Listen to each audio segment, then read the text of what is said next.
care of your husband, yeah, take care of your kids, like. And a lot of them are still like that. Like our mothers encourage us more to get our education, to be more independent, to be able to rely on ourselves, because they want us to choose for love and not out of obligation that we have to be with a man to take care of us because we have nothing else. That's right. Hey you guys, and welcome back to Shit Happens Podcast. My name is Kayla. I'm the creator of this podcast, and this is a podcast where we basically talk about all the shit that goes on in our lives at our age and all of that. And introduce yourself. My name is Mia. I'm Kayla's college friend. We go to kids together. Yeah, y'all probably saw her before in the Girls Talk video, so make sure y'all go check that out because that show was funny. We need to do a part 2. We're gonna do a part 2, right? Yeah, we're gonna do a part 2. Yeah, go ahead and tell them your Instagram and any places. My Instagram is MIAACLRKEE. It's weird, but it's my name. It's gonna be on the screen too, so y'all make sure y'all go follow her. Run her up the likes. She's beautiful. Yeah. We're gonna be talking about the difference between a conservative/traditional woman and a liberal/modern woman. So your idea of that? Well, my idea of it is like more of like, for instance, like the 1930s, 40s, like a housewife. I cook and clean, take care of my husband. I don't really have a job. I rely more on your job is like being the housewife. Exactly. Basically. Or it's more of like one of those, not to put those positions down because they're not bad, but like a secretary or some of those smaller positions that women did hold, but not necessarily anything really like a lot, I guess. Yeah, not nothing too heavy. Yeah, make too sure heavy. to take care of the Family too. And I think now it's so like admiring to see that women are taking that next level and still being able to raise a family and stuff like that. So I think that's really cool. It's empowering because like it's a lot on your plate, but you're still waking up every day and choosing to do this. Right. That's what I always think about, like when we get older and we're gonna have to juggle a job and being the mom, having kids, like holding the household. But I don't like, want to think about that. I can't even juggle college, girl. No, for real. And even though you know, like you have your husband still by your side, you still have that mother instinct in you that feels like. I'm not saying a dad can't, but it's gonna be a lot easier for you to do that. Right. That nurturing instinct. Right. So I wrote down the definition of a conservative and liberal woman. So, conservative women prefer to take traditional or ultra-traditional roles in marriage, including the beliefs that woman's place is in the home or that wife should be under a husband. Basically like how you were saying. Like a homemaker. Yeah, like back in the day how it was.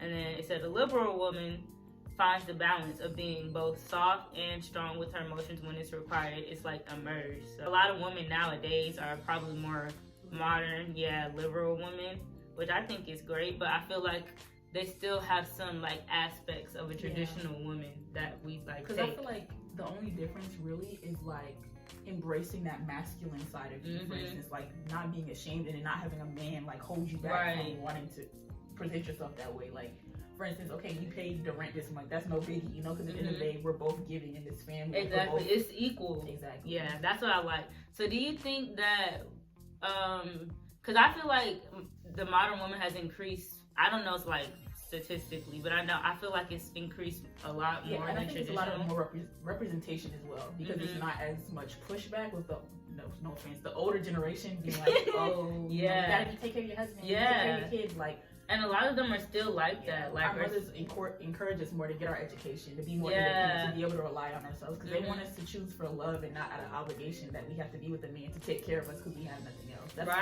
Period. Preach. You over here preaching. Do you think it's the same for men? Like, are there a lot more modern men nowadays? I mean, I know there are. Yeah. But like, I feel like a lot of men still nowadays don't really know how to tap into their feminine side. And I feel like that also just has to do with the way their mother raised them, because they were like, I didn't necessarily have the right traditional man, like a person who actually tried to be a provider. So they kind of raised their sons in that ideal rather than to be giving both people giving the family. So I don't know. And not just both, like actually like outside of money contributing to the household. That's what I'm trying to say with both. But yeah, I feel like there are a lot more modern men because women, we are more modern and men want to be with women. So if you want to be with people, you're going to have to die. But I feel like it's still like, it's still like a kind of like a 50-50 in a way. Do you feel like people our age, for instance, the boys our age, the majority we've met since we've been in college, do you feel like they more fall in traditional or modern? I feel like they, like how we fall more in modern, but we still pick up some traditional aspects and traits. I feel like they fall more in traditional, but they still pick up some modern. Okay, I see what you're saying. Yeah. For sure, because like they still have that idea that men need to be hyper masculine, like not necessarily be in touch with your feminine side, but when they get into a relationship or they have more female companions, they want to be the dominant instead of they start the equal. Yeah, but they still have some aspects where you're like, it's modern, and you know. So hopefully, like, you know, we can get to a point where we're all just great. Whatever works for you and like your family, your friends, like. I mean, that's the best lifestyle to choose personally. As long as you're living in your own truth. If you want to go home every day and cook a whole full course meal every day, your whole house, that's for you. Okay. Nah, because like my aunt and my mom, they would. Well, my mom wouldn't cook every day. Fridays, that would not eat out days. Oh, girl, she said, "Freebie, kitchen is closed." Maybe sometimes Saturday too. If we're lucky. No, for real. But my mom and my aunt, especially my aunt, cooked every day, like every day. And I really want to cook once a week. And it's one person we're cooking for. Right. Like, it's not a whole family. Like, she would cook for the family, not just her, like, immediate family, but, like, cousins. And then just dinner either. It might be a small breakfast for everybody. Like, and I'm just like, wow. I mean, but, like, I guess that's what they grew up on. So that's what they kind of, like, fell into. Yeah. When it's a habit for you, like, seeing your mom always cook, you're used to eating home cooked meals. Because that's how, like, your aunt was. My mom used to always cook, except for Fridays. Every day was Friday, she would always cook. So coming to college and actually have a kitchen, it makes me want to cook more for myself because I'm used to eating like that. But then I realized, like, my other friends, like, okay, they eat out a lot more, and I'm like, oh, okay, well, maybe you be whipping it up though. Like, I be seeing Mia's story. She be having like chef gourmet meals though. No, for real, I really do want to tap into cooking more too. It's so much fun. Yeah, especially like when it tastes so good and you're just like, you just eating the fruits of your labor. Right. I definitely. And then you can cook literally anything as long as you got the recipe. You could cook anything. And then another thing about cooking is like you can switch up like your variety of what you're eating, because sometimes just knowing how to cook the same old stuff it's tiring. That's what makes people want to go eat out, because it's like, all right, I'm tired of this shit. To learn new recipes, like sometimes, because like they might require new ingredients, new tools that you don't even have. Like, exactly, never heard of. Cheap. Like you gotta buy a grater, you gotta buy a colander, you gotta buy. You gotta get all of that on top of food. So I still have to eat out for real. Like no, for real. That tip is nothing in comparison to home appliances. I already answered this. Why do you think women are more modern now than in the past? Well, I also feel like it's society as well, because like what about society? But like society is more modern now. Yeah, improving like that, because now it's a lot more emphasis on being independent, like not even just as a woman or a man, but as a person, because you still have to provide for yourself. Like inflation, like a man can't provide the way he used to provide back in the 40s. No, for real, bro. Like it's crazy, like how much like gas I used to be able to put $20 in my car. That shit was full. Now I gotta do double that shit. Like that's I'm gonna ride that Bob before I fill my tank. I'm gonna ride that. Okay, I need to start getting on the Bob too. That way I can use my gas like going to work and then go other places. I thought it wasn't that bad. It's like a 5-minute drive, but you can do a little something. You do a little something to the tank. You do a little something. It does, especially when you're doing it every day, back to work constantly. Imagine, ooh, Lord, I feel bad for like our parents who like work an hour away plus traffic. That's my biggest fear, literally having to commute like that to a job. Yeah. Like, how do they do that? Ooh. The job pay well, you got the money to put that gas in it, baby. My little part-time job ain't doing shit. Nah, for real. I feel like tank up and you gotta eat ramen noodles. All right, it's either eating or gas. Which one you want it to be? You gotta stay in the house and just eat. No, for real. Or you go get the gas. On lockdown. All right. We kind of got just distracted. Why do you think society, but like I feel you like said, that definitely plays now? a part. Like the fact that families and households need a lot more money to contribute to even like staying afloat in society. Like you actually need your partner to go out and start making money. Right. We gotta do this as a team now. Exactly. That's kind of like, it's kind of weird how that happened, because like even though inflation is a bad thing, like that's fucking terrible. It kind of like brought a lot society. More opportunities. Yeah, it brought a positive side to it. You know, I really, even though like I don't want to work, but I have no problem with it as long as whatever I'm doing, I'm passionate about. It. Yeah. Right. But I still feel like it's still good that we have something to do, you know? Because I feel like when I'm sitting down doing nothing, I get like sad really easily. Like if I'm up doing stuff, I'm gonna feel more alive, right? More conscious of my time, like for real. And then like I don't know. I feel like that kind of makes our lives, like, even though we're slaving at work, it still makes you more conscious of what you're doing with your free time. And Right. It makes you live life a little more to the fullest. Right, you can look back when it's time for you to go, look back all the shit that you did, as long as it made you When you're off the happy. clock, yes. Right, like, that's all that matters. Think about the coronavirus. Oh. Even though the coronavirus is also a bad thing, I feel like that brought a lot of people to focus on self-love and self-care more. That's Because one thing. in mental health as well, because that wasn't, especially in the black community, Oh, for because that real. was nothing in the black They community. hush that up real quick. Like I don't think I even really. I thought mental health stuff was just like, I didn't even think that was as serious as it really is. Like I thought it was people just crying wolf or just not being like, and the they're older just you get, being like, the more dramatic. you actually experience not to the Right. extent of other people, but you start to understand, okay, you know what? Mm-hmm. Depression and anxiety is no That- joke. no, Like, for this, real. that, like, you really start to see, okay, you know what?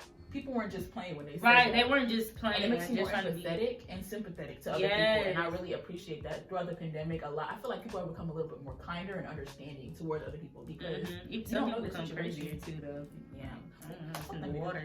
I don't know what's in the water. That Florida water must have leaked over into Georgia. that's a whole different podcast right there, Florida. And I feel like that also contributed to like the traditional and modern women that changed a lot. I don't know if it's because I'm in college and I'm learning more, but I feel like because women can work from home, they're more inclined to work because I can be at home, take a 15-minute break. Who's gonna know that I'm not on the laptop for 5 Right, minutes I can and run do some pajama laundry pants. or Okay. play with my kids? You know, I feel like Right. it gives women a lot more flexibility with their motherhood Mhm. and then time with themselves as well. Because like when the husband comes home from work, or even if he's working home, he go hang out with the kids. You have a little second to yourself. Like Right. I feel like it's a lot. It's creating more of a balance in opportunities people's for lives. self-development. Yeah.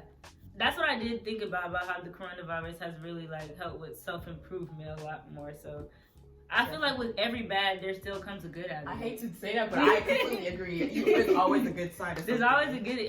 I saw something that says before it gets better, it's gonna get worse. Always. It's gonna get worse, and that shit is the realest shit I ever heard, bro. And do you know what a prenup is?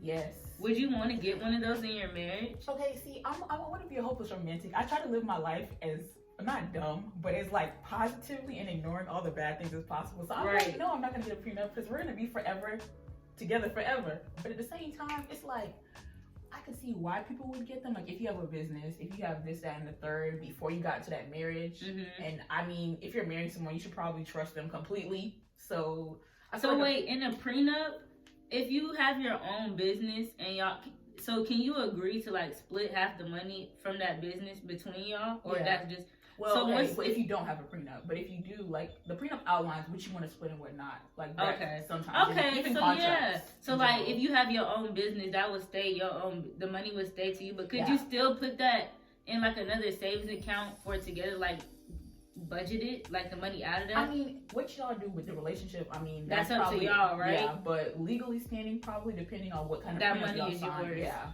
I feel like I don't know. I feel like a prenup wouldn't be that bad of an Yeah. idea because if you do, when y'all do have that like one-on-one conversation about where y'all want y'all Finances. money wants to go, I feel like y'all could still find a way to equally put money in. But if stuff does go wrong, you're still safe Yeah. with what you had before, and he's still safe Exactly. with what he had before. But at the same time, I feel like I understand where the distrust can come from when partners bring it up because it's like, oh, you don't Mhm. trust me, you think we're going to get divorced. But I feel Right. like it's not even from that standpoint. Mm-hmm. It's for the both of us to understand that no matter what, at the end of the day, even if our friendship and our love does not continue, we're both going to be straight. okay. Exactly. It's more looking out for safety for one another instead of Yeah. like negative distrust for one another. You get a prenup?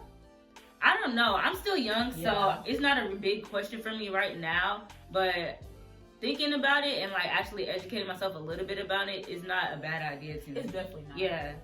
So I don't know. We'll see in the future. You from this small and like we're this big. Like I feel like Huh? your mom watching you grow up like No, that. for real. That shit's scary. And then watching you become a mini. Watching you low-key. evolve too, like the different phases you go through. different mood swings, like Yeah. maturity. You But level up in life. at the same time, like they've been through it, so they're like, oh, I already know. Like This shit this so is cute. Like oh my goodness. Gosh, wait, do you want a girl or do you want a boy? I don't really care, but I would want a Really? boy because my mom had 2 daughters, my sister has 2 daughters, so it's just all girls on my side of the Mhm. family. Yeah, I think I want a boy too. I don't know. Do you think males are easier to raise than females? Okay, I feel like they're definitely not. I feel like they're neglected a little bit, and that's why people say that they're more, because a lot of men our age are not That's very true. emotionally mature That and is emotionally true. available. And I feel like that's because they're, no offense to their moms and their dads, but I feel like they didn't put a lot of effort into grooming that emotional side of them, like being kind and gentle and being able how to express their feelings. touching. Look, let your son be in touch with his feminine Right, side. and like, you know, that whole like, oh, don't cry, you need a man, Exactly. stuff I like hate that. that. Like, pick up yourself, dust yourself off. Like, no, like I hate to let say it this, cry, but let my him boyfriend cry. cries all the time, and I love it. Like, Right. he's sad about it. Like, no, this is Exactly, great. exactly. You need to let it out. Why would you want to hold it in Exactly. and bottle up? Like, that's gonna eat you Like, alive. it's healthy to express your feelings and then just And, to feel vulnerable enough with me to express them. Like, That's even That's better. amazing. Yeah, that shows like the comfortability. I know. Yeah. this is so fucking cute. Oh my god, let me gonna grab my.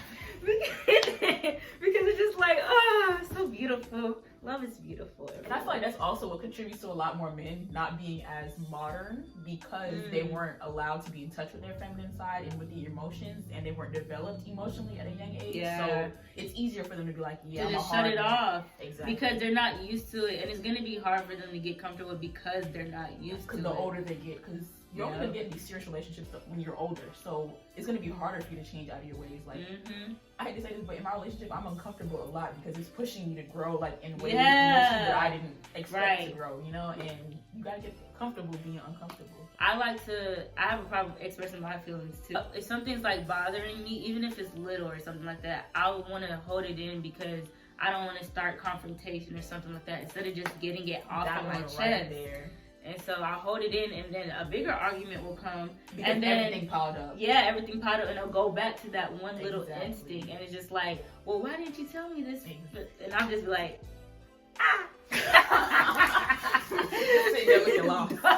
no, for real. So yeah, I think that's something we all gotta work on, just expressing ourselves, and that's something I talk about a lot on the podcast, like learning how to open up and express yourself in every outlet. You, like, that you're very comfortable with being vulnerable. Like, that's something I'm really trying to I work had on to this get year. comfortable And it's like beautiful, that. Yes, honestly, thank because you. It's a journey to get there. Yeah. It's not like you just wake up and you're like that. And Yeah, and the podcast has been like a great outlet for me to do that because like I'm sitting here and I'm not really like talking to anybody, but I can just talk to myself, but I'm still letting it out to the world to talk about. So I still feel comfortable and other people can still get a good message. So do you think, I think we already answered this. Do you think boys and girls should be raised the same?